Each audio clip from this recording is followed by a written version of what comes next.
All right, anybody else recording? No, not here. Okay.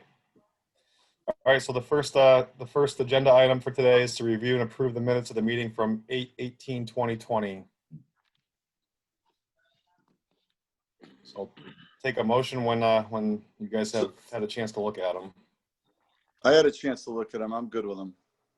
I do too. Only thing would be on page 3, in the middle of the page, under board comments,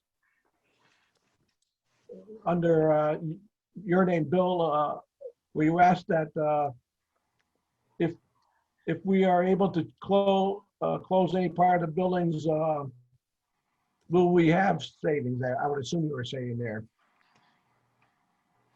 You see that sentence? What was it? Which paragraph was it? Page 3, the second paragraph under comments. Yep. Okay. You were asking if we would save any money if we close the buildings? Yep. That sentence needs to be revised there. Oh yeah, just it's bad grammatically. Yeah. Yeah, it didn't make sense when I read it. What do you want it to read, Phil? If we're able to close? Any part of our buildings, what would we save? Okay, Yep, that works for me.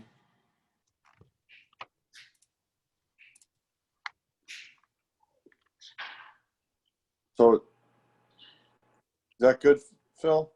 Yeah, that would be good.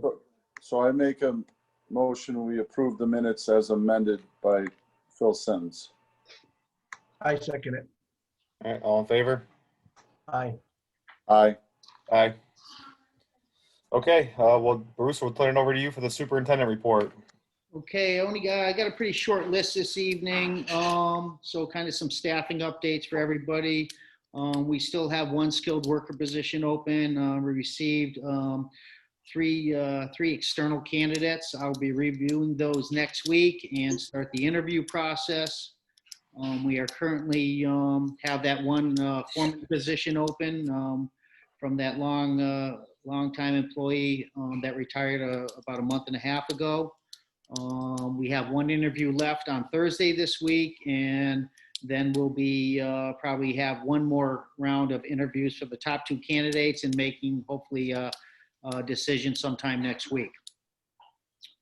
On another note, I shared with you guys a few weeks ago on that Massdot Shared Streets program. We received, out of the $133,000 for that grant, we received $117,573.50. We currently are purchasing tables. Let's see. We are purchasing roughly 20 tables, that includes umbrellas and the like, and that will be set up on the Leahy Field parking lot area. I had a lot of questions on that whole proposal. On the shared streets. Yeah, to be honest with you. Okay. After receiving this proposal, I had so many questions as far as why are we doing it? It's free money for the community, and it is to promote the outside and the local businesses around the community to go out and have a place to visit, eat, and enjoy the outdoors. There were so many questions as far as safety and hazardous walkway, in my mind, using that Maple Court. And it even putting that trail, we don't own the land. You didn't really say how we're requiring the extra 5 feet. Who's responsible for that whole walkway? Who's responsible for maintaining those umbrellas, the picnic area and stuff like that? You didn't get into it. And if it was for the purpose, the motive was, as you say, Bruce, why didn't we put a sidewalk around the other end to cross over to Shaker Road? Businesses that are on that side. Because we didn't have the money to do that, it needed to be incorporated in such a place because they typically don't approve sidewalks. And I'm trying to get this meeting back open because my computer just shut off. I just think that using Maple Court as a walkway for mothers pushing toddler strollers and having toddlers on two-wheelers or tricycles in the middle of that roadway, which is a cutoff for the rotary, is a traffic nightmare. It's totally a hazardous roadway to have little kids with mothers walking on it with the traffic going through there, avoiding the center. Well, this is what we're doing, Phil. We're incorporating a sidewalk. It's an 8-foot sidewalk from the bike trail to Maple Court. I have Right. permissions from all the property owners abutting that property to install the sidewalk, and specifically, Mr. Well, there's Grant only who owns one. that property. We are putting chicanes on Maple Court to slow down traffic in that area, along with planters and things like that. I seen the drawings, Yep. but I still think it's a hazardous spot to be putting it.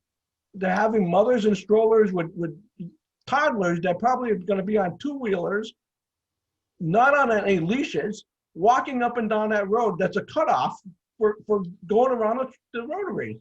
Plus the fact that even if you stop traffic from going around, it's going to back up on Maple Street during heavy traffic times. I don't think this proposal was a good idea. Who approached you about this proposal? This was a grant that was approached by me with Bethany from our planning department in order to, like I said, we're trying to support our local businesses to obviously use outdoor facilities to promote their businesses, and obviously during these difficult times in order to promote their businesses and use these facilities as such. I don't see it. You know, we could have put an entranceway on a walkway that the Frigos even, that would have been better than this using Maple Court, in my opinion. I just think it's a hazardous way of putting this initiative in. There's already one at Frigo. Exposing mothers with toddlers that are not on leashes to go out into traffic on that Maple Court is dangerous. And I really don't I feel uneasy about supporting this proposal, to be honest with you, because you could end up with a fatal accident with a young child. I mean, we talk about kids walking up and down streets to where they want to close off a drive-through, and here we are creating a potential hazard. Well, this is a temporary item, Phil, just so you know. It's a temporary grant that is given to many surrounding communities to promote businesses. I realize And what we you're have saying. to do it on public land. We can't do it on private property. So this was kind of I guess a short window in order to come up with a plan in order to do this grant. And it's gonna be short term. It's probably be, like you said, we're hopefully we'll be done by next Friday with the entire project. Yeah, I understand all that. I just don't like having to come to the DPW, and I feel totally uneasy in supporting this proposal because of the hazardous risk associated with it. We talk about, traveling, kids on roadways and stuff, and here's a heavily traveled cut around that's in town on a heavily traveled road, and we're going to subject our citizens to young mothers and young kids to a roadway that's not wide enough to begin with, and you're going to narrow it down by these chisels that you talked about, and cars and trucks speed up and down that to get around the rotary. Right. And then you're going to have young kids that are not on leashes. They're going to be on strollers or scooters away from their mothers, going up that roadway, and you got cars that are going to be, who knows how fast they're going to go. Well, it's 10 miles an hour. It's going to be posted as 10 miles an hour. I know it's 10 miles, but believe me, I've seen cars go through there faster than 10 miles an hour. I lived down there for 44 years, and I've used that walkway, and I see the type of people that are using that walkway with their young kids. They're not always on strollers. There's 2 or 3 of them together, a mother pushing a stroller, and the young toddlers on tricycles and two-wheelers that just, as likewise any parents, they don't always listen. running away from, traveling away from their mothers, and you're gonna have it as one lane traffic way. It's I not just gonna be think one line. I just think it's a fatal thing for us to set it up. Okay, thank you. Any other board comments? So is the street becoming one way or is it still a two-way street? It's still a two-way street, Bill. Okay, so what is the paving that's actually taking place? Is it an expansion of the sidewalk? Actually, there is no sidewalk there now on that side of the street of Maple Street. So that's why we put one there, so people don't actually have to cross Maple Street. They can actually Yep. access that area through that Maple Court area and then Gotcha. down to the parking lot. And like I said, I did speak with all the abutting businesses and the people all on Maple Court. They are all for it, and I have the support from them as well.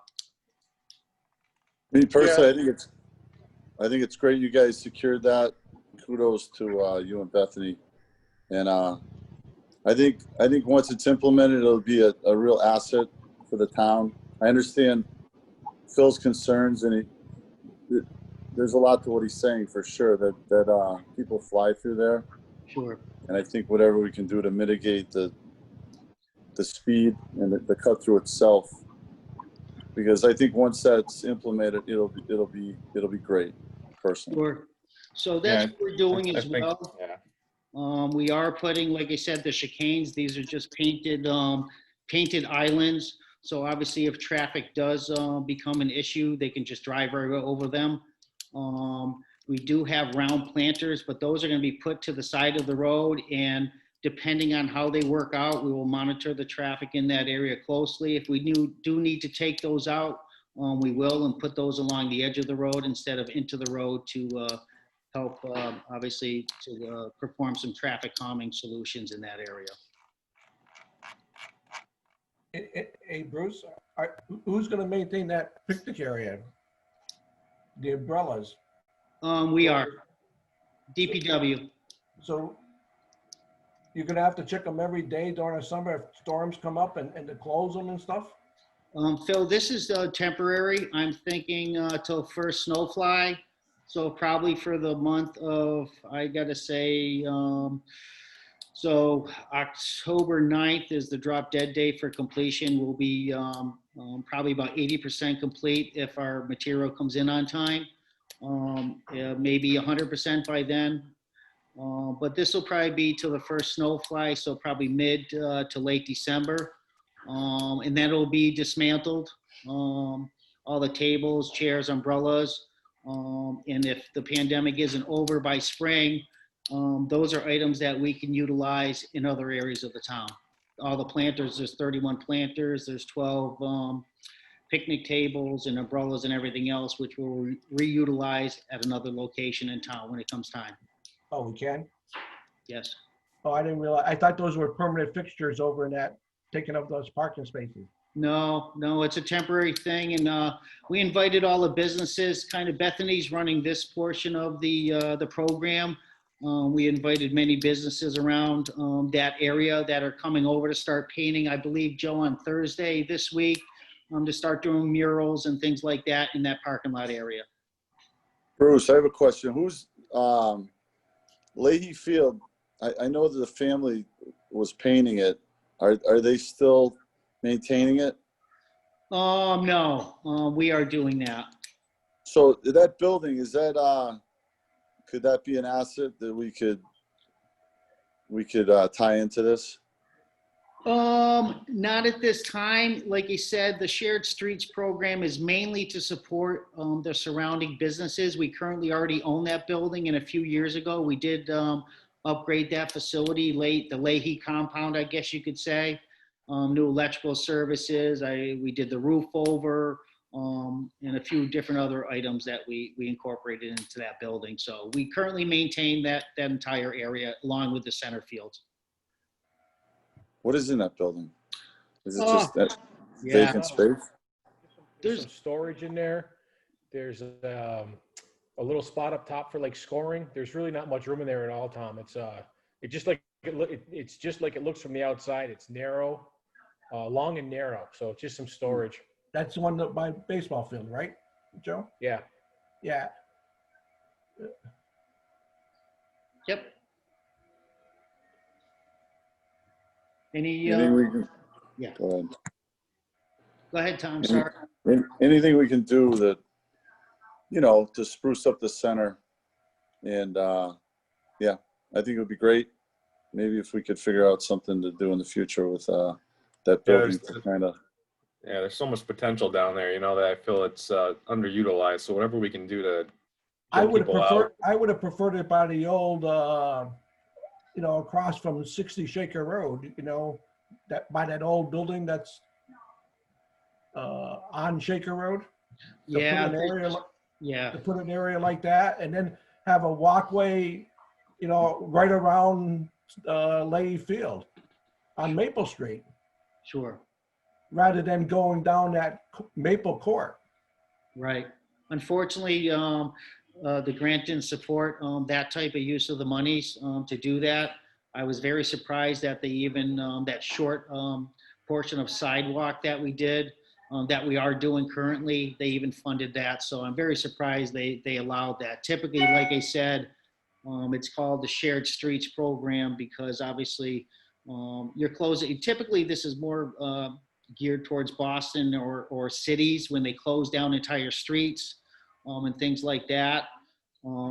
So I think we're lucky we received the money that we did. I think it'll be a good thing for the community. And like you said, we will be sure to make sure and monitor the traffic down Maple Court. And if we need to modify or do anything, we will. And like I said, I spoke to all the abutting property owners. They are for it. And like I said, I talked to them and they were concerned because sometimes they have some big trucks and things like that. And I told them we will take those planters out if there's any kind of impact for traffic or any kind of backups at that location. So we're going to keep an eye on it. I think you have to, Bruce, because I've seen 40-foot trailers serving those businesses. Sure. You know, Gunning's pallet manufacturing facility right on the end there, or that parking lot that's parked out on that roadway. Right. You know, unloading. And as a matter of fact, all those businesses unload in the roadway. Right. Because they have no parking. Sure. And I've seen near-miss accidents over there of young kids running from the baseball field to the parking spaces in front of those garages. Right. Because they don't look. Right. You know, and they just dart out from the cars. Right. It's a totally hazardous area. Yep. And to say that, you know, okay, park over here, have your little lunch. Oh, by the way, you could go visit the ice cream shop if you want at the depot. Right. And come back with 3 or 4 youngsters. Right. To me, it's not a very good situation Okay. that we're creating. Okay. Thank you. I think the good part about it is that seating area will be there, and moving forward, we can utilize it from everywhere. I know you mentioned Shaker Road. Part of our complete streets plan is a crossing from those shops across Shaker to get across Shaker to the center field. So I would have preferred a proposal like that. well, that's already in our plan. I think what Bruce was trying to explain was we were limited in our options and what had to be done and the time frame in which it had to be done. That this was the best option, and obviously it was approved by the state. Yeah, well, having the state approve something that we all know what kind of traffic problem we have around the center of the Rotary, with all the studies that's been done, and the backup of Maple Street that we've seen over the last year or so, I'm not sure if you really want to slow down the cutoffs around the Rotary with all the traffic problem on Maple Street. You're not solving problems there. You're going to create problems. If traffic has to stop because you got young kids walking down there and people want to turn right off Maple onto that cutaway, it's going to stop the traffic on Maple Street. Well, to that point, I guess, Phil, then that'll slow down traffic around the Rotary in that area. That's not a bad thing. That's not a bad thing. Unless you're the one that wants to get home from work. That's correct. But not at 40 miles an hour, at 15 or 20, which you should be going anyway. I don't disagree with you. All I'm saying is it's gonna interrupt the flow of traffic worse than we have been experiencing on Maple Street. Okay. And it creates a hazard for young couples or young toddlers. And I don't think any of us want to really be on the line of saying, geez, you know, this was creating a hazardous and we know it because of what's been going on there. And you're lucky to get one car through at the beginning of Maple Court, or, you know, Maple Court Road at the beginning. Right. And now you're going to have young kids walking out there as people turn into there. It's not that wide. Yeah, Phil, Right. I get your point. I think people are gonna have to use good judgment and common sense. I mean, that whole area is not But kids ideal for don't. pedestrian traffic. But kids don't. Right. And when I bring my kids to center field, I keep an eye on them like a hawk because you have major arteries right there on either side of the field. It's the same situation. Whether you park next to Subway or you park next to the nail salon, it's the same situation. You have to be observant as a parent. So I get your concern, and there's hazards walking aside the road, but You're not walking on the side of the road in this case. You're walking in that road. Right, but it's marked out for pedestrians, right? No, it's a roadway. No, it's being marked out for pedestrians. Yes. You know, it's the same risk as walking on a sidewalk. Somebody could jump the curb and hit you. There's risks to everything, I guess. So maybe I'm not trying to downplay your concerns, Phil. I understand them, but I don't think we're going to change it. I only mention it because I see how the mothers with their strollers and their toddlers on their two-wheelers and tricycles. In my opinion, it's more dangerous crossing Maple Street to go to Dunkin' Donuts.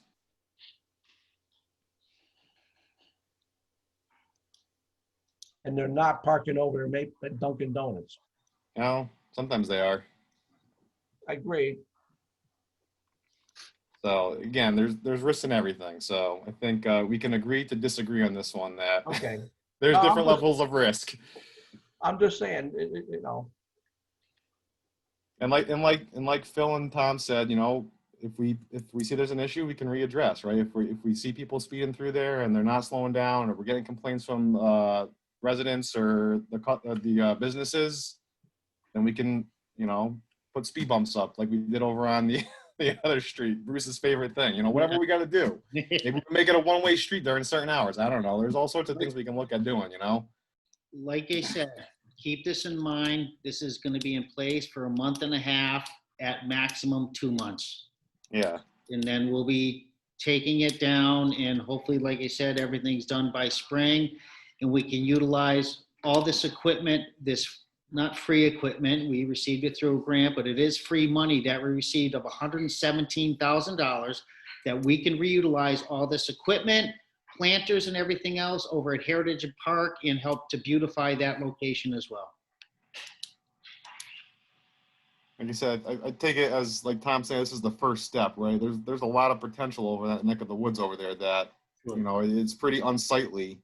Mhm. So I think whatever we can do to start down that path of, you know, making it cleaner, then maybe we can expand that road somehow down the road. You know, we get the utility poles pushed back and we put a sidewalk in. We got to start somewhere, I think. And this money is not coming out of our taxpayers' dollars from the town. Right. You know, it's a legitimate concern, so I'm not trying to poo-poo you, Phil. Well, no, I'm not taking it as that, Bill. All I'm saying is that I just don't like having a proposal that creates a hazardous condition. Yeah, I think there's always some level of With a high hazard no matter what we do. with a high probability of something occurring. That's all I'm saying. I don't disagree with everything you said in the past about having sidewalks and having kids walk on that, but this isn't a sidewalk. This is walking in the roadway. And even if it's marked, kids don't read signs. And we've all had kids that are not on leashes walk the bikeway. And they don't always stay within 10 feet of the parents. That's all. All right. I'm saying. All right, I'd Thanks very much.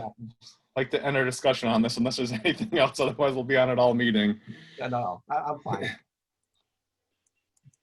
Okay, next item I'd like to discuss with the board this evening. We have begun our FY22 capital planning preparations. We should have a draft plan to the board in early October. And once we get down onto our agenda for scheduling our next meeting, I will propose some dates for you. The final thing I'd like to discuss with the board this evening, I did send you over kind of a brief summary of the transfer station enterprise fund proposal. The numbers do not look good from my view. Things to think about. So if you have that sheet pulled up, that spreadsheet for transfer station FY20, you can see with all the expenses and revenue generated and deducted from that fund, typically on an average year is roughly $6,118 by the end of the year for revenue totals for that. If we decided to obviously make it an enterprise fund, you can see in the next column over that I left all the expenses the same and just added some revenue charges, but you have to take into account if we do want to make it an enterprise fund, we're going to have to increase the dump stickers by a minimum of $25 per. Okay. So Why like is that? Why is that, Bruce? well, that's to get an ending balance of roughly $52,208. And that's based on some assumptions, based on compost revenues, loam, wood chips that we'd like to generate at that facility moving forward. So and I'm not sure how the board feels, so I have some items, like I said, other things to consider. Stickers run calendar year. So revenue generated from the dump stickers may change slightly based on the numbers I've given you and how many we sell on a year-to-year basis. Any unforeseen costs may not be enough revenue to cover expenses insured. Typically, division is offset by other general fund liabilities within the general fund. So if we went over slightly in the transfer station expenses, like I said, our highway budget, our building facilities budget, and or our utilities budget helps offset some short overruns at this facility. So like you said, I just wanted to get this in front of you just so you can digest it a little bit. And I'm not sure if we're ready yet for an enterprise fund based on the numbers I've put together so far. And it's specifically because, and given the year we're in and everything else, maybe we could put this on the back burner for a year, wait for this pandemic to subside, and then look at this again. Like you said, between our rates and fees and going up on dump stickers, and like you said, I'm willing to hear your input on the subject. Like you said, I've made some estimates on your sheet there, so I'm not sure how the board feels at this point in time. I'd rather see a smaller increase on the dump sticker and then higher fees for disposal of items. You know, hit the users of the dumpsters. That's the biggest cost, right? $63,000. Yes. You know, I'd rather see, and I mean, it looks like the stickers are covering just about the full expense of the waste management, but, you know, small increase in the stickers, but a bigger increase in those user fees that are actually bringing truckloads of trash there. Sure. It's pretty cheap to bring trash there, I feel like. You know, it's you know, you get a dumpster, you're paying hundreds of dollars, you bring a truckload there, it's costing you $20-25. Right. Right, and that's for a whole year. It's only $50 for a whole year. So you can do multiple truckloads and everything else. I agree, and I think it's a great benefit for the community. So, like I said, I know we've been talking about it. Some other things to think about as well is we have a big tub grinder up there. So part of that fund would have to go to maintaining that piece of equipment that I haven't even put in there yet. There's other equipment if we wanted to make this an enterprise fund as well, in order to make that place more sustainable, screening machine and things like that. So I'm not sure how you guys want to proceed forward. Maybe we can discuss this further with our budget, with our rates and fees, and work at it slowly on the side and try to line things up a little better in the near future, or I'm not sure what your pleasures are. You know, I have a question for you, Bruce. The waste management costs, is that the one that you're looking at with McNamara? Yes, they actually started on September 1st, What would taking care of our dumpsters. they are? Yes. What would it change this cost that you estimate that you have in here for the 63,941? I'm using last year's number. Their price is slightly lower, but this is one of those things I cannot put an exact dollar figure on because I can't tell you how many tons of waste people are going to dispose of on a yearly basis. Okay. I can look at, and you know what I mean? I usually look at last year's numbers. They did go up, or they actually went down slightly, Phil. Yeah. So that's why I kind of use those numbers moving forward. So I tend to agree with you and Bill as far as the revenue side of Bill. I don't think we should be increasing the fees 50% at this point. And if we are to raise them, I agree with Bill that the compost and you know the other revenue might be too low. right. But at this point, it's a little time frame to understand the whole flow, and maybe we should delay thinking about sending this as an enterprise fund at this point. Right. And I think it makes sense, yeah. Yeah, another thing to consider as well too, this is the first year, like I said, we just finished capping it this summer. Yeah. So at least a lot of the big expenses are gone. How about this? With the board's permission, we do have a big, large pile of compost up there. We do have some loam and some wood chips. With your permission, maybe we can start kind of seeing what we can generate on a yearly basis and see how much of that material we can bring in. Obviously, as a trial period to see what the interest is and see what our projections could be down the road. That wouldn't be bad. I think that's a great idea. I'm good with it. I personally think that the permitting $25 that seems cheap.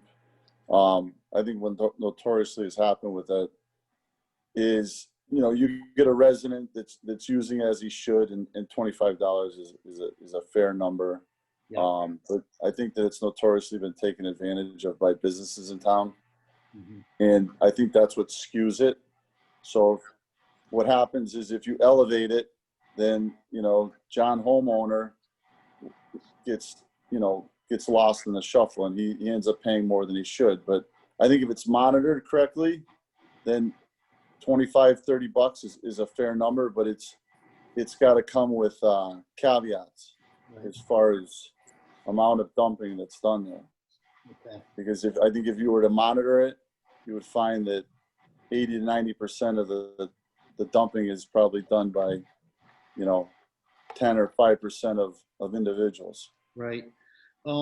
And these are another thing to think about as well. And I just ran some numbers from other communities. They may not correlate directly to what our business practices are over at the transfer station. So Long Meadow, they have a dump sticker fee, which is roughly $45.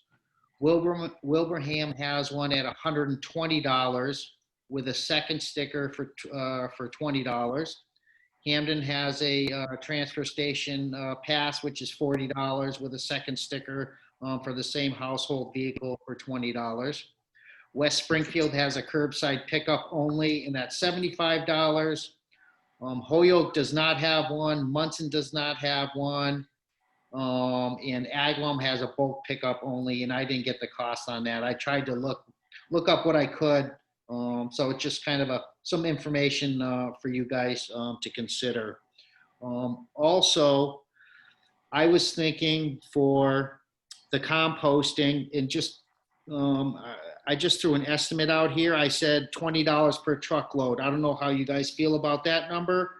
For compost, for loam, $20 a truckload, and that's just a pickup truck, not a, you know, something with sides and everything else, and for residents only, not for businesses. And then for wood chips, it would be $10 per truckload. I think you would do really well with that stuff. I mean, especially the wood chips and the loam. I mean, I think residents would eat that up. You know, wood chips. Everybody's looking for wood chips for their playground, for their kids or whatever, and filling holes in their yard instead of going to Home Depot. Right. Okay. All right. I will get that processed. Reach out to the Board of Health. They typically get involved with Facebook and things like that, and we'll see if we can get started on see what we can do in the next remaining months of this fiscal year, and see what we come up with as far as some revenue for those other materials, so we can move forward. Yeah, I would also like to see on the stickers, Bruce, that you have it here at $75 a sticker. Yep. Maybe some type of scale between a regular homeowner with a, versus somebody who's got a truck or. Sure. Contractors are typically a different fee, and I don't have the fee schedule in front of me, Phil. Okay, Oh, but that's the idea. right, exactly. And we can discuss that with our rates and fees anyways, coming up in the next few months anyway, so. Okay. So anyways, I'll start that process, hopefully tomorrow and see how it plays out. Sounds good. Sounds good. Excellent. Well, that's all I have for you in my report this evening. Okay, thanks, Bruce. Yep. All right, next on the agenda is Deputy Superintendent Report. Tom? Good evening, guys. I got just a brief update. We got an update from finance about the paving money. Not going to be till October, November. So we've let the contractors know that we'll be doing all of our paving in the spring. Obviously, that may cause some issues depending on pricing. If it goes one way or the other, they may bail, or we may have to rebid. So hopefully things stay kind of, status quo, and we can just get those going as soon as we're ready in the spring.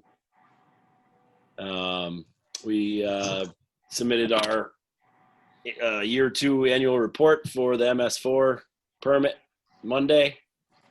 So that's all set. And we'll get started on year 3. That's about it for me. How's the street sweeping going? Steady. Steady. Yeah, I mean, when we're not fixing it. All right, enough said. We have Any questions? Yeah, that's yeah. You need a new one. That's all. There we go. Any questions for Tom? I'm all set. Thanks, guys. All right, Good. Water and Sewer Administrators Report. Felix. Hey, good morning, guys. How you doing? Okay. Wanted to give you some good news. Our disinfection byproducts in the third quarter have come down. We're back into the good range with our drinking water for the first time in about 1.5 years, 2 years. So At least 2 years. it's good to see. We've seen a larger than normal increase in requests for deduct irrigation meters in residential homes due to the dry weather. People are starting to get their water bills and a little surprised by the amount of money they owe for watering their lawn. So we're trying to keep up with that increase. Ty and Bond sent out a award letter to National Water Main for our manhole sealing project. They're awarded as a low bidder. We're going to be sealing 25 sewer manholes, prevent infiltration and inflow, something that's kind of required by DEP on a yearly basis. And we just completed our annual hydrant flushing program last week.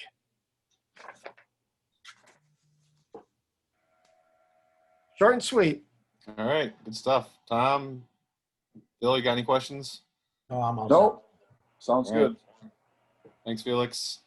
Thank All you. right, the next agenda item is the Highway and Utility Manager Report. Daryl? How you doing, guys? Can you hear me? I skipped the building facilities. I think I did this last month too, Joe. We'll come back to Joe. Thanks, man. This is a mistake, Joe. Two's on purpose. Just give you guys a heads up, with the Parks Department, with the schools going back in, they decided to do fall sports. So we did a crash course on getting the fields ready for the schools. Obviously, we're still maintaining our mowing schedules, and so waiting for some of the sports to die down in the fall. We're going to do some aerating and fertilizing.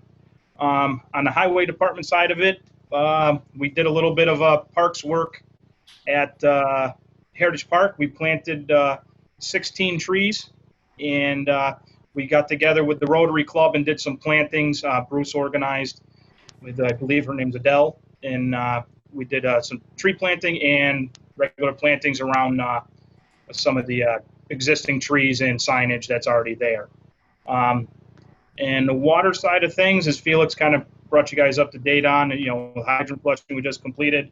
The water guys are still doing their meter appointments and trying to keep up with the inflow of markouts and dig safes that we've been doing, which hasn't been too crazy this time of year. We usually get a big rush on those getting towards this time of year. With our stormwater department, with the guys trying to keep forward with the street sweeping and catch basin cleaning. Like Tom said, when the thing's not broken, we try to have it out every day. And then we've also been doing some camera work with cameraing sewer mains and cameraing some outfalls and so on and so forth. We keep continuing to do our COVID procedures. We still got trying to keep it at one person per vehicle, and doing our temperatures here daily, and keeping our masks on, and keeping the lunches for the guys split up. Other than that, we've been staying pretty steadily busy. A question for you, Daryl. Yep, go ahead. How many sewers have you rebuilt this past summer? With Tom, what? How many sewers? Wait. The storm drains. We haven't replaced any storm drain pipe at all this year. You talking about the catch basins themselves? Well, rebuilding the storm manholes under the storm drain program. Catch basin tops, Daryl. Yeah, that. We've been actually, I want to say we've done about 15 of them this year. A little slower than we'd like to be. That's what I was wondering. Yeah, I believe we estimated those at, Phil, at probably about 30 per year we typically rebuild. That's what I was wondering. How are you keeping up with that type of work with Tom, and his reporting every year as we go forward on that stormwater fund and stuff. If we were keeping up with it or falling behind. Phil, I should have done that anyway. I'll forward you guys the annual report that we just submitted. That's going to have all the information that we've done, stormwater related. The past, it ends up lining up fiscally now, but that'll have how much material we took off the street sweeping, how much material we took out of catch basins, how many got rebuilt, how many got inspected, how many got. It'll have a whole bevy of information for you. So I will forward that to you guys tonight. Oh, thanks, Tom. Yep.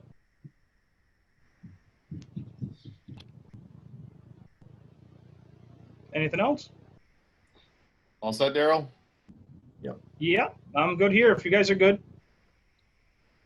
All set. All right. Saving the building facilities manager for last year for the department reports here. So, Joe, it's all you. Thanks. Pine Knolls, we drained the pool at Pine Knoll. They are still keeping the buildings open they're doing after-school daycare there. So when I talked to Donna last week, they still have 20 kids up there every day from 3 to 6 or 3 to 7. So they're using the bathrooms and stuff like that, but we're going to keep an eye on that until it gets cold enough where we have a freezing concern. The schools, as far as that goes, I spoke with Mr. Smith today. They have district-wide about 120 teachers in full-time. the teachers have the option to go to their classroom if they choose to. If they want to leave home and go teach from school, they have the option to do that. There's 108, I believe, full-time students, and there's another 20 that are part-time as needed to go in for one-on-one attention, I guess you could say. So they're active. The schools are active, so. And the rest of it, we're just trying to keep up with the maintenance and all the rest of the building, so Are all the buildings being used, Joe? yes. Again, the teachers all have the option to go into the classroom if they want to. I realize that, what you said, but I want to know, are they all being used from Yes, different they people? are. You The don't high have, school in Burston Park more than most because they're the ones that are cooking the meals for everybody.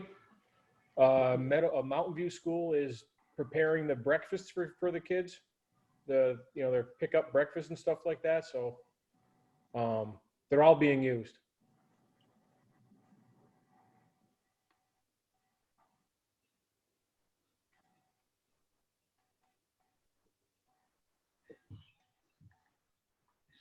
thanks, Joe. Okay.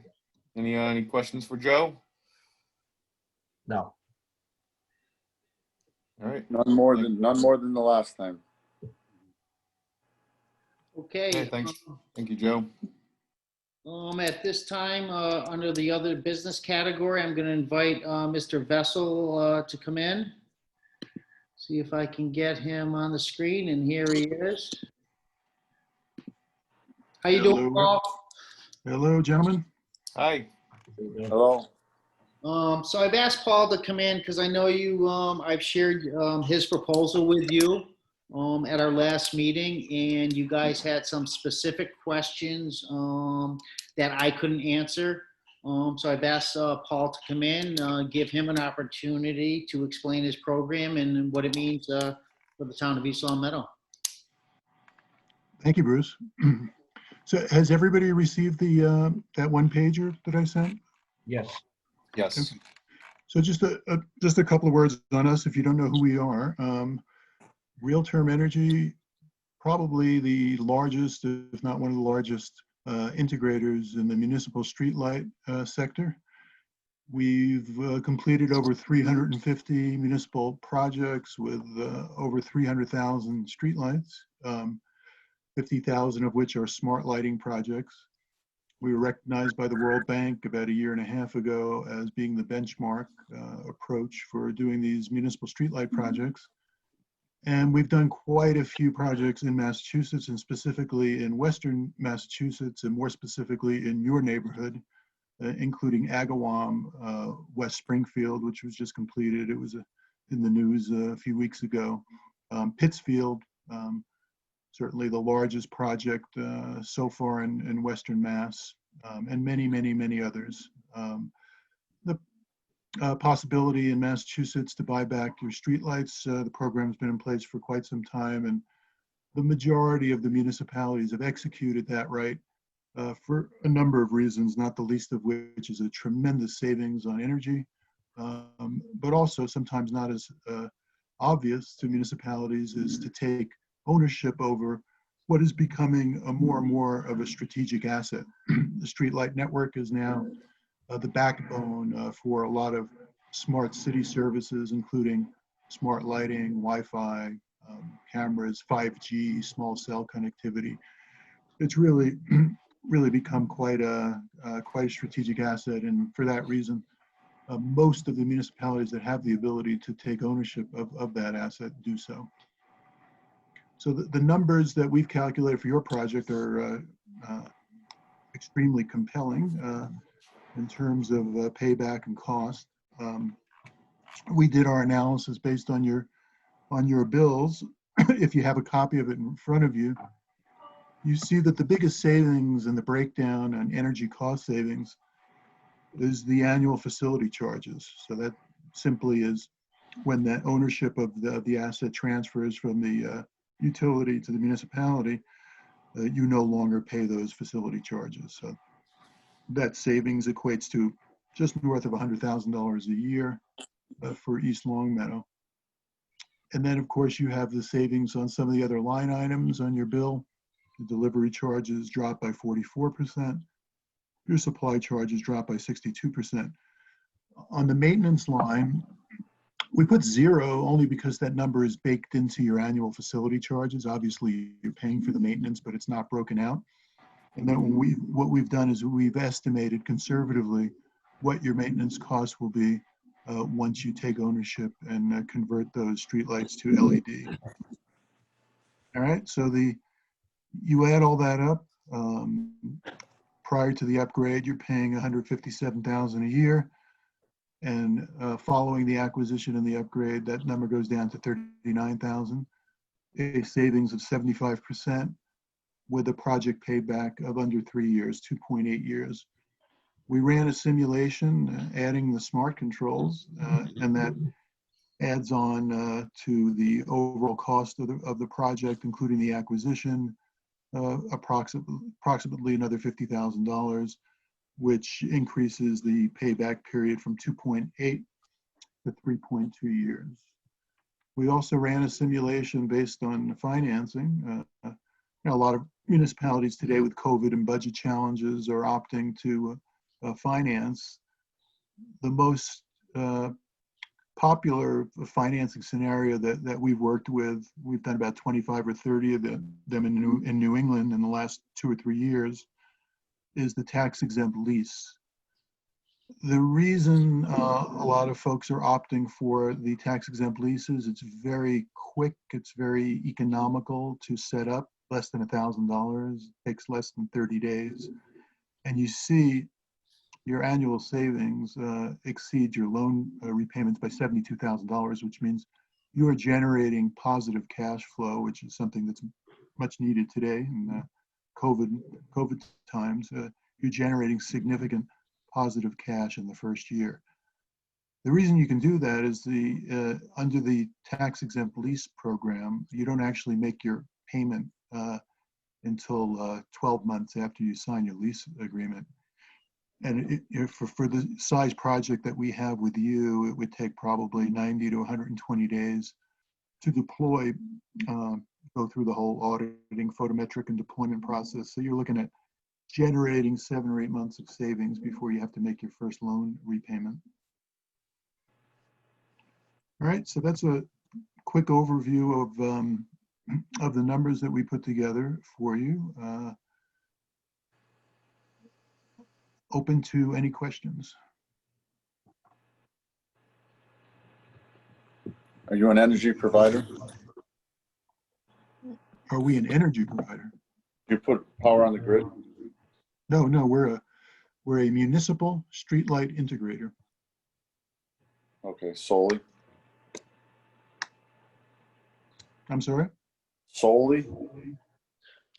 Well, over the last 2 or 3 years, we've expanded quite a bit into the smart city realm. So a lot of the projects that we work on integrate other smart city technologies, starting with the base layer, which are the smart controls, which give you the ability to remotely monitor your lights and also to dim and trim those lights.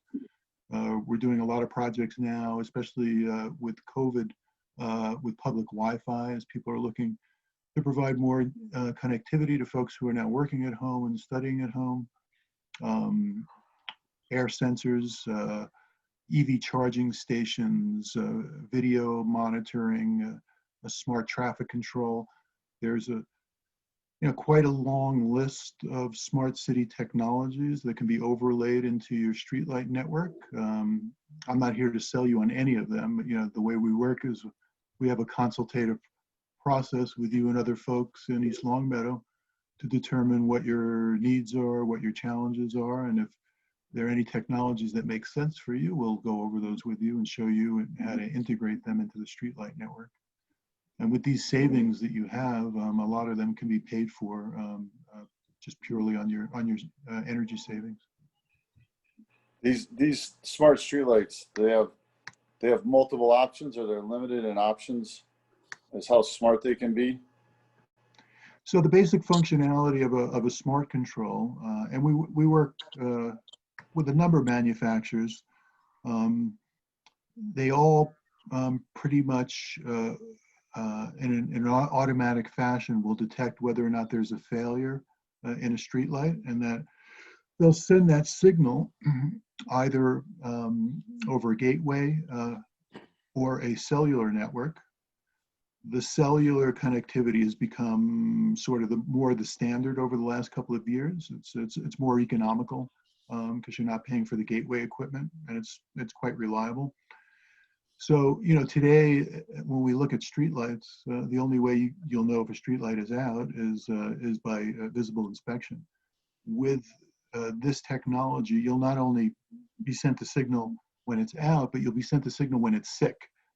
So it detects a number of potential failures, and it allows us, or you, if you do the maintenance, to be proactive rather than reactive, right? So your service levels go up, your constituents are more pleased, you've got safer streets, and your costs go down, because by getting all that information in real time, we can aggregate that and schedule truck rolls that make much more sense than the way maintenance is done today on streetlights.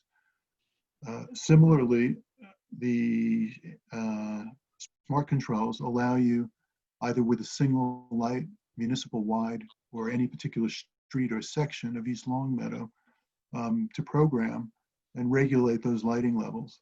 So there's some cities in Massachusetts. Cambridge is one that has a lot of nocturnal activity. So they've programmed their smart controls to go up to the highest intensity when the bar is closed to provide more safety. And then once everybody's home, starting at about midnight or 1 a.m., they gradually lower that intensity from midnight to about 5 a.m. What's new now, and this came out in the last year or so, up until a year ago in Massachusetts, you would save energy with your smart controls, but you wouldn't save any money. Now, there was a rate change or a case that was passed in the Public Service Commission that mandates that both Eversource and National Grid provide metered billing for any municipality that incorporates smart controls. So today, if you overlay smart controls and you're dimming down, you'll not only save energy, but you'll save money. So those additional savings were not used in our calculations, but they're, you know, the potential exists, additional savings. How do they integrate the metering into the streetlights? I don't have the technical data. I can put you on with one of our engineers at another time. It's all pretty recent, though. This all came out in the last year, and Massachusetts has really been at the forefront of states that are now allowing municipalities to benefit from from dimming their lights.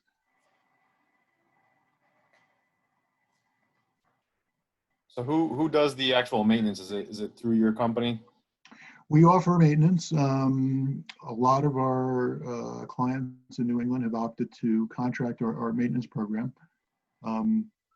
We've developed a central maintenance management platform, which I can show you at another time.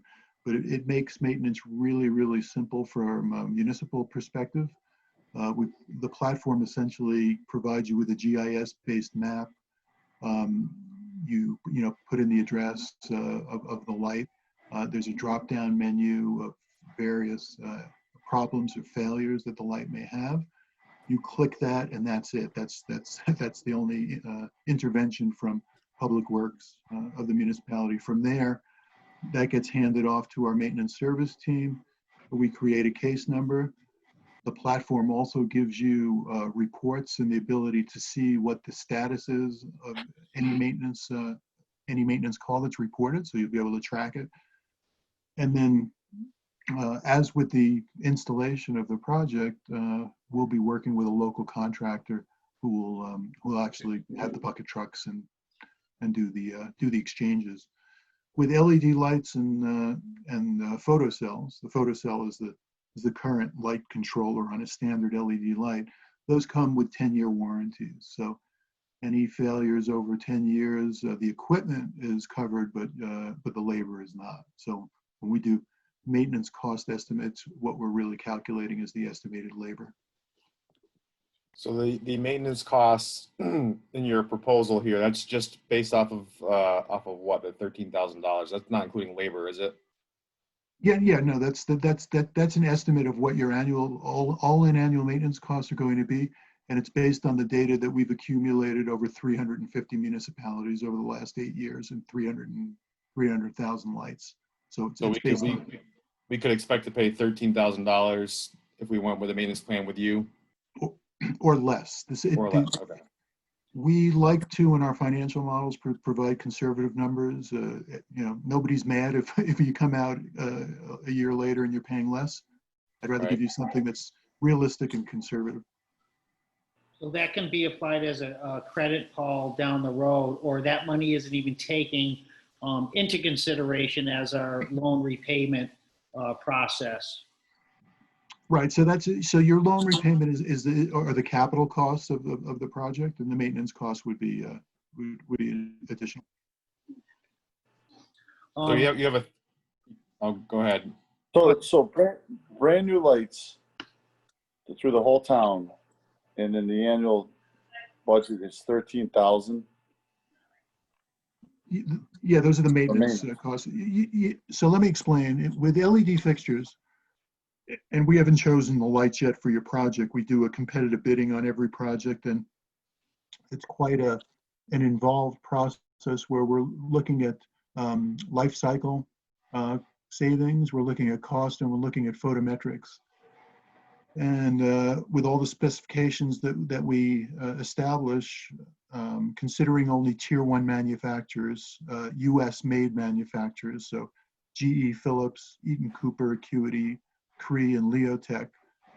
When we have all the data on your project, which we're gathering during our GIS physical audit, we'll wait and we'll score those manufacturers and then decide which is the most appropriate fixture for the project.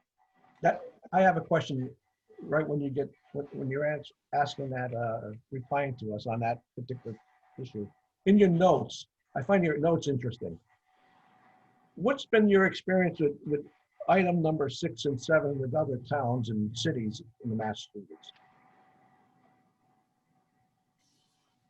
Because that's not in this proposal. It says project cost includes allowance for refusing all existing lights at per grid and replacing 10% of existing wires. Okay, so when we talk about additional infrastructure, this is something that is rare, for one, and something that we can't know until we're actually out in the field doing the installation. Which is a big if to me, because if we're going to do a lot of changing of fixture mountings and relocation of fixtures, that could mount up to something. And I'll put a list of experiences that you've had in other towns and cities on the same issue. Sure. No, I have a lot of data on that. I don't have it handy with me today. Okay. But I'll send you exactly what those numbers look like, so you can see. I know for a fact, because we've had the question come up. You're not the first one to ask the question. I know that it's a nominal number. 5%, 10% of total cost? I don't want to talk out of line. I'll provide you with the exact numbers by tomorrow, in 24 hours. Okay. So my other question is, so basically the town takes ownership of these fixtures from the power company. Does the power company then charge us attachment fees for having our devices on the poles? So all of what your future fees are going to be under the new rate, under the municipal owned rate, are in this analysis, okay? which I broke down line by line. You go back up to the energy and cost savings table, right? Right. You have what your costs are going to be, under delivery charges, under annual supply charges, et cetera. Right. Et Those cetera. are the core electricity costs of getting the power to the fixture. But I know power companies charge like Verizon and Comcast, per pole, and Tom can probably speak to this too.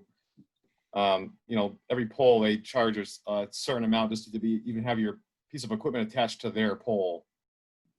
How does that change when we take ownership of these fixtures, or does it not change? All right, so again, we did our analysis and calculations based on the data that was provided. If there's a breakdown of ownership of the poles between Grid and Verizon, please send that to us. I'll have my team take a look at it and see if that affects any of these calculations. Yeah, I'd be curious to know if there's an attachment fee for National Grid for, or No, whoever owns the pole. I don't know how we would find that information out. They're like half and half. Yeah, so yeah. But all the new ones are being set by Grid, so Verizon's slowly getting out. But that's another question. So when there's upgrades and poles are set, that's another cost we have to now transfer to the new pole every time one's set. If there's a new pole put up, yeah. Now when you're acquiring the infrastructure from Grid, what you're actually acquiring is the mast arm out to the fixture. All right. Yeah, I guess my question is, and so if you could find out, what is that cost of attachment to the pole once we take ownership? Are they going to charge us $3, $5, $10 per pole attachment? No, I know the answer to that already. There are no additional costs other than the costs that are outlined here in the analysis. We've done enough projects to know what the costs are. It'll be approximately $39,000 will be your post upgrade cost. They must build it into the municipal rate.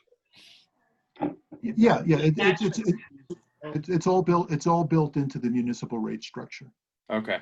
Yeah, but typically, Bill, to answer that question, because I have met with National Grid on numerous occasions. So say if something does happen down the road, the attachment fee is roughly $125 per fixture, per pole. And they'll do it for us. Not National Grid. That's where our maintenance people would be part of this contract. Right. Yes. And what's the maintenance time frame? So my question is too, right? Who does a customer call in and say whatever reason we don't get indication that one of these smart controllers burned out and the light fixture's not working. I'm not sure how likely that is. I'm sure it could happen. What's that process for a resident to call in, and who do they call? Yeah, go ahead, Paul. I mean, typically with our customers, they want to have control over that. So either via email or telephone. Typically, those reports are going to the municipality, and then via the platform, which I'll show to you at another time. You'll go into that platform. You'll do a couple of clicks on where that light is and what the issue was, and we handle it from there. And that's being controlled by you, Bruce, that smart controller platform? That's something I really haven't discussed. I'm assuming, and I believe maybe we did down the road. Me and Paul have been working together on this, I think 2 years, maybe 3 years, Paul. Yeah. It was on the Capitol a couple years ago, wasn't it? Yeah. So I believe, I'm assuming Real Term will get it, and or I will. I'm assuming the town will be looped into that process moving forward. Yeah, I guess finding out who's going to take on that additional responsibility, right? Of who's the person that controls the lights, who's the one that's going to authorize, the dimming or whatever sequence that we choose. Right. If we were to go with this, who's in charge of that process? Is it the police? Is it you? Is it a combination? Right, and this is other things we discussed also, and we can get more in depth down the road. But I'm assuming Paul was, and like I said, I was leaning towards more of the smart control system. And the reason for the smart control system is to be able to add cameras and other items onto these lights. Obviously, because of the ease of doing that, without having running fiber optics and things like that, this will give us and the police department, I think, a good sense of security moving forward. Another thing to think about also, they can be tied into the Opticon system for the fire department. When there is a fire, all the lights can turn red, or you know what I mean, and kind of light the way for the fire department, things like that. Depending on obviously how in depth you get into the controls of this project. So that's something we'll need to discuss down the road as well. Paul, I do have another question for you. I know you said this is all going to be communicated through cellular data of some sort. Is that part of your proposal as well? Because I know we're falling into our, specifically with Joe and our fire alarm system, we're continuing having issues with getting landlines and things like that. So a lot of our fire alarm systems are going through a cellular-based communication system. Is this something that's part of your proposal here as well, Paul? So we haven't selected a specific smart control provider for the project yet. Our experience is over the last year and a half, the industry has very quickly migrated from a gateway-based network to a cellular-based network. It's proven to be reliable. It's proven to be more economical. Bruce, and I know you know this, we're agnostic, and it's one of the reasons why a lot of municipalities like to work with us. We're not married to any particular manufacturer or to any particular technology. We'll choose what's most appropriate for your project. Right. That said, the two probably most reliable cellular-based systems that we've deployed mostly over the last couple of years have been Verizon and Ubiquia. Verizon, we recently deployed the over 2,000 fixtures in West Springfield. They're both quite good. We would sit down with you, figure out what your goals are, what your needs are, and make that decision based on that. Okay, great. Thank you.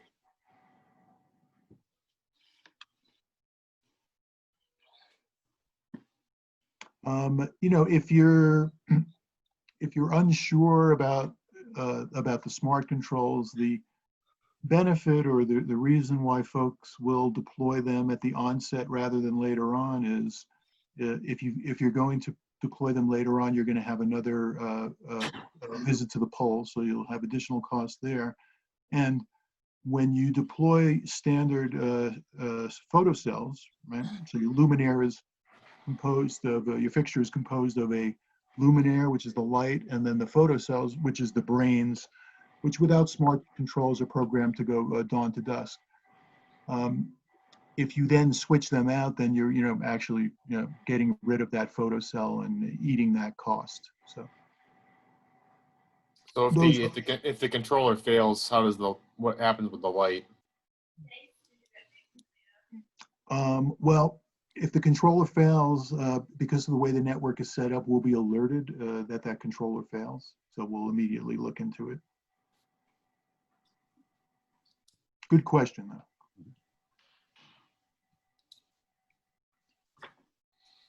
Yeah, it won't affect the light. We'll be blind into that light for the period of time that the controller has failed. We won't know if it's on or off.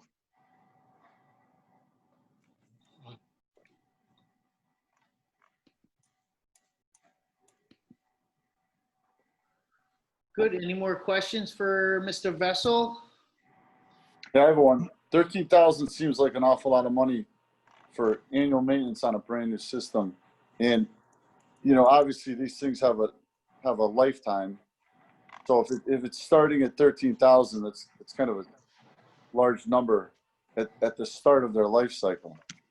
Well, so let me explain a couple of things. First, all labor is guaranteed for the first year, right? The failure rate on any of the tier 1 manufactured luminaires that we would select for your project is calculated at 6% over 10 years, so 0.6% per annum. Our real failure rate, and again, with over 300,000 fixtures in the field, is roughly half of that, or 0.3 or 0.4%. So again, we're basing our numbers conservatively on real data, on real failure rates, on real labor costs in your area, and it's a conservative number. It's likely to be lower. I'd rather give you this number for your budgetary purposes and come in underneath that. The way we work in any case is on an open book basis. So with our maintenance, what you're paying us is cost plus 20%. Whatever we pay the contractor, the local contractor, for sending out a truck and fixing the problem, our fees for managing it and for our software platform are 20%. Right. So So the if the number comes in lower, if you have less failures, then you pay less money, and that's all completely transparent. you mentioned the GIS system. Is that all controlled by your business, or is that something that's handed over to the DPW? It'll be handed, all of the information and all of the data that's part of the project becomes ownership of the municipality, and we'll deliver that to you in whatever format you need. The most popular is Esri, but if you can't read an Esri file, we can send it in a Excel format or whatever it is that you need. And that's the same with the maintenance plan moving forward. If we decide to 10 years from now we want to start doing our own maintenance. But you'll have all the data. But the platform itself, obviously, you won't have if you don't continue to contract our services. So that that ability for a single click to make a report and whatnot, that you have as long as you contract. Okay, so that software is proprietary to your maintenance contract. That's right. So that's good to know, Bruce, in case we ever change our mind down the road. Sure. Is that maintenance cost? I'm assuming that's all in your price proposal as well.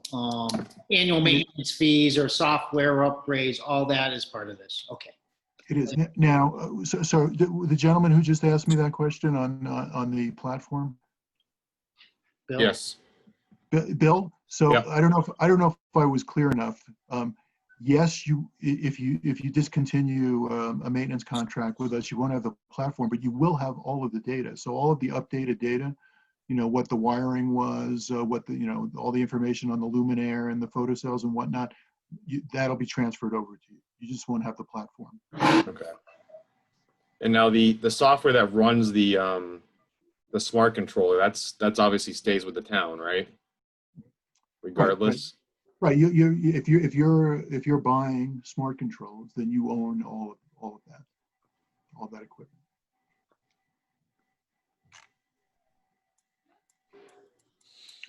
A few more words on how we work, and it's a bit unique in the marketplace. We have quality control also baked into these calculations in the project. So regardless of who we select as our installation subcontractor, we'll have an independent third party doing quality control at three moments during the project. At the onset, because it's always best to catch problems before they get serious, in the middle, and then at the end of commissioning. They'll be looking to make sure that the luminaires are connected according to grid and the manufacturer's specifications. And then with regard to LED lighting, leveling is really, really important. LED lights give you a direct a transference of light in a direct line onto the ground. And so if there's any angle differential in the installation, that causes problems in the lighting footprint. The other thing that we do that's quite different from most of the other players in the streetlight space is we do a unique street-by-street photometric design.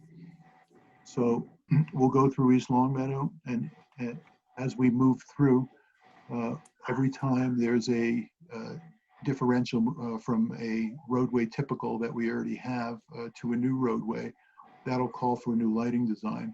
So, residential streets will have a completely different footprint and design configuration from arterial roads or intersections. And the end result for East Longmeadow, you, like every municipality, you have suboptimal lighting everywhere, and it's no critique on you. It's the technology that exists and the way lighting's been done up until now. So there's no point in doing an upgrade if you're not going to rectify or improve some of these anomalies. So you're overlit and you're underlit all over the place. You've got light loss all over the place. we use the IES's RP 818 guidelines for photometric design. So we're collecting data, including the offset from the curb, the width of the street, the height of the fixture, roadway classification, pedestrian conflicts. And with all that data, we'll model and make sure that you get the optimal settings on your lights as well as footprints. So we're picking up additional savings, and we're providing you with optimal and safer lighting. Most of our clients in New England are interested in dark sky consortium guidelines, so we'll have that conversation with you. And if that's important, we'll incorporate the dark sky consortium guidelines and make sure that that light trespass is in conformity.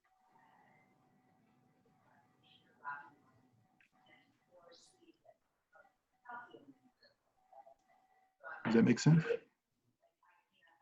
Sense to me. Yeah, yeah, thank you.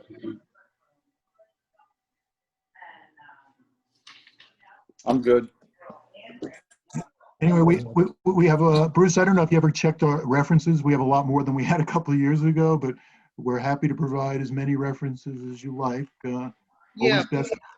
sure. Based on our conversations tonight, you have some information to gather for me. So maybe send some references along. I can send those out to the board as well.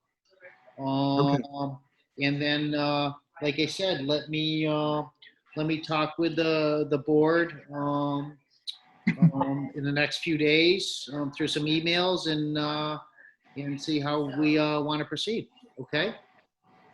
So I have in my notes for me to get back to you and on verification on whether or not for, let's say, the Verizon-owned poles, if there would be any additional charges other than the ones that have been estimated in this calculation. Again, we based it on grid ownership. Okay. I don't know the answer to the question, but I'll provide it very quickly. Okay. And also, I'll be sending you data. One of the gentlemen asked on, what's our historical data on any additional infrastructure upgrades or changes from the projects that we've done. I'll send that to you as well. I'd also like to hear about the how the calculations are done for energy consumption on the lights when they're dimmed. How is that being measured? With what type of meter, or is it an estimation? How is that being tracked with the energy usage versus energy savings for each fixture? So your question is how would lights be metered under a smart control scenario? Correct. Yep. Okay.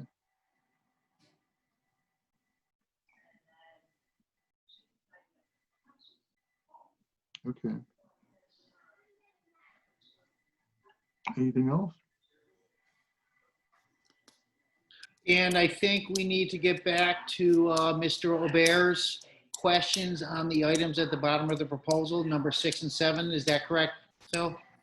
Well, that's what he mentioned that. Okay. Yes, I'll provide you with data on that, real data on that.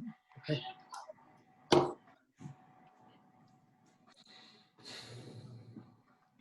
Did I miss anything?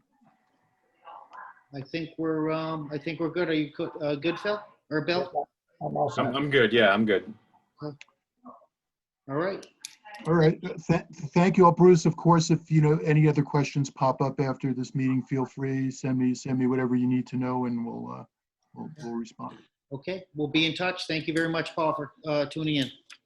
Thanks, everybody. Thanks, Thank Paul. you. Good to see you. Thank you. Take care. Bye-bye.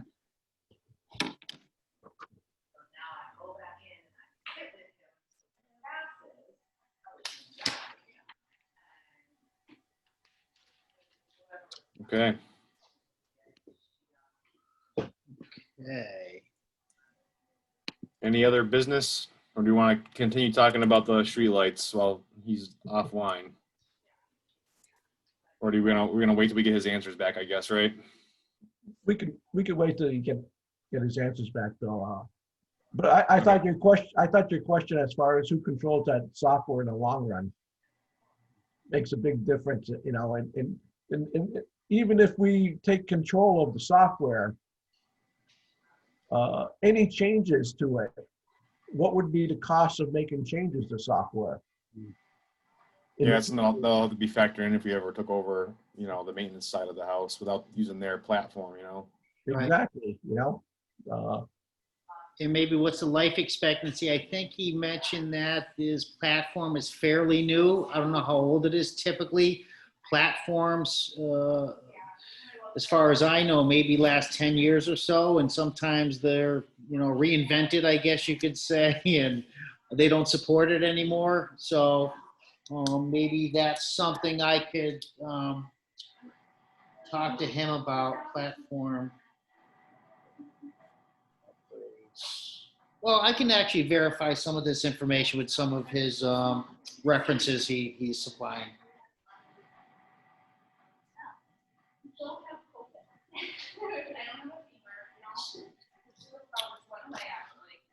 Okay. I'm just surprised, Bruce, that part of the proposal didn't involve a scenario of reviewing our town and giving an estimate of what needs to be upgraded or changed, you know what I mean? In the initial proposal. What do you mean as far as how many fixtures? Yeah, fixture upgrades or potential areas that would need new wiring and stuff like that to meet stuff. Right. I was just surprised that it seemed like a half proposal to me.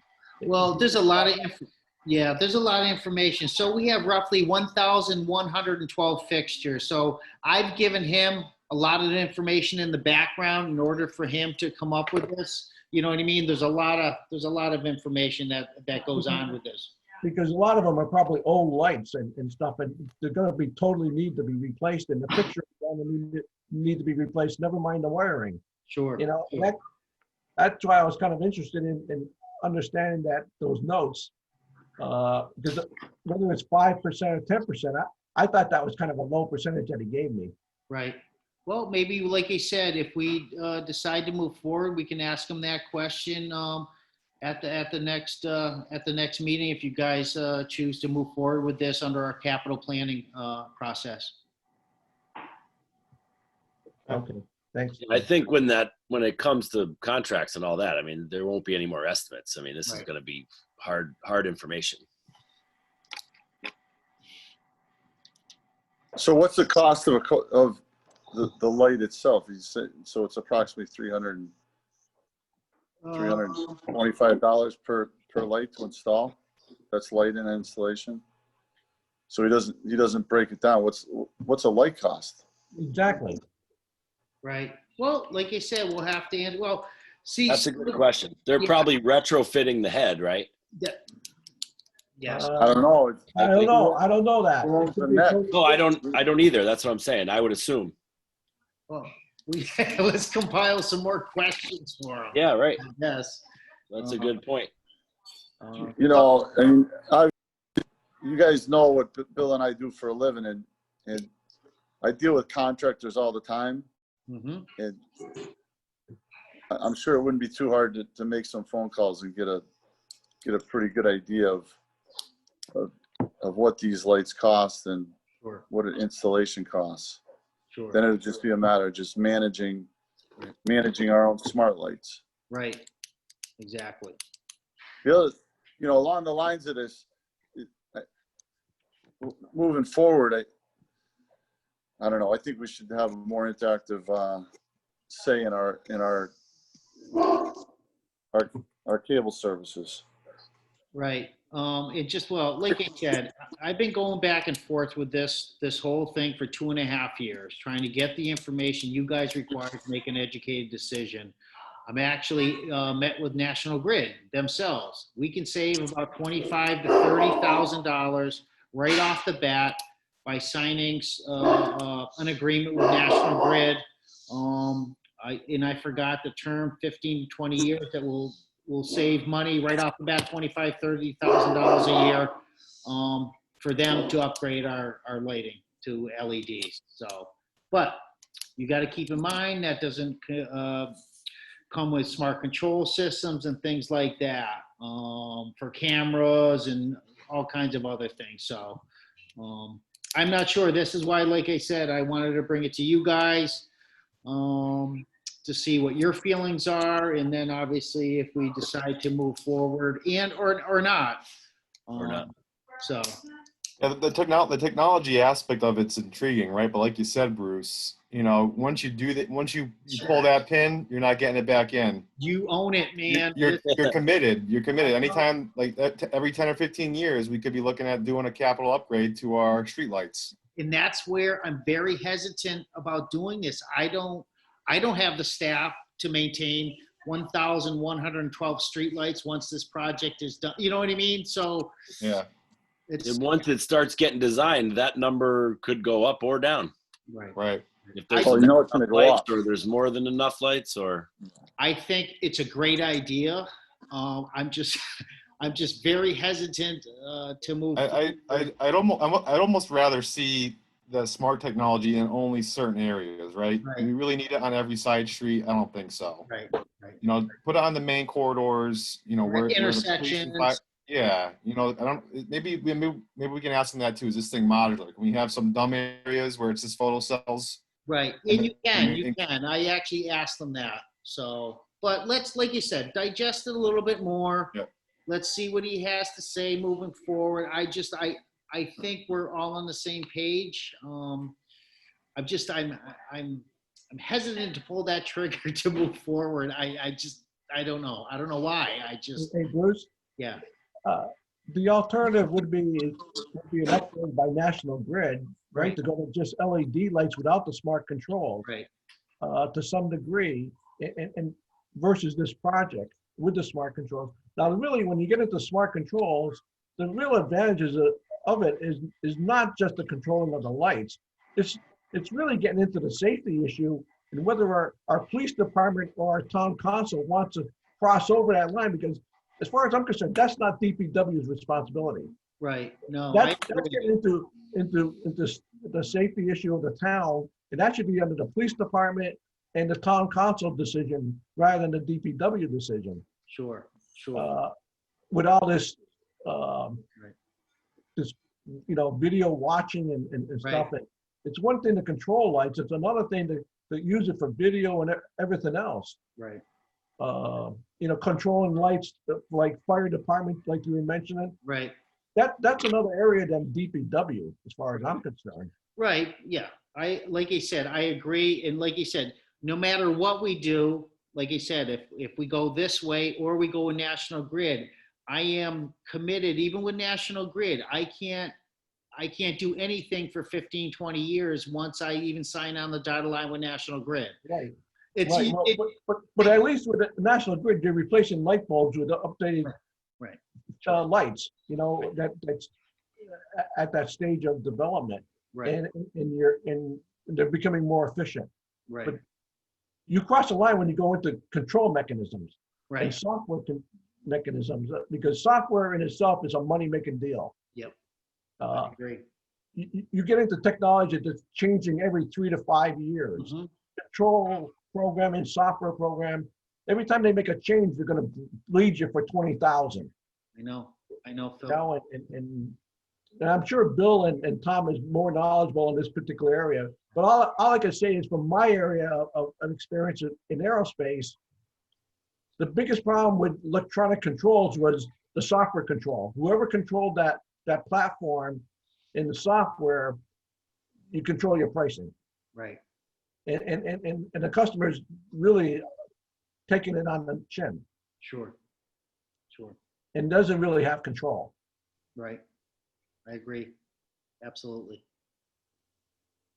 So, Okay, well, we'll keep it on the back burner and let's get some more information. And like I said, if you guys, like I said, I'll send you what I have. Paul's going to send me some further information.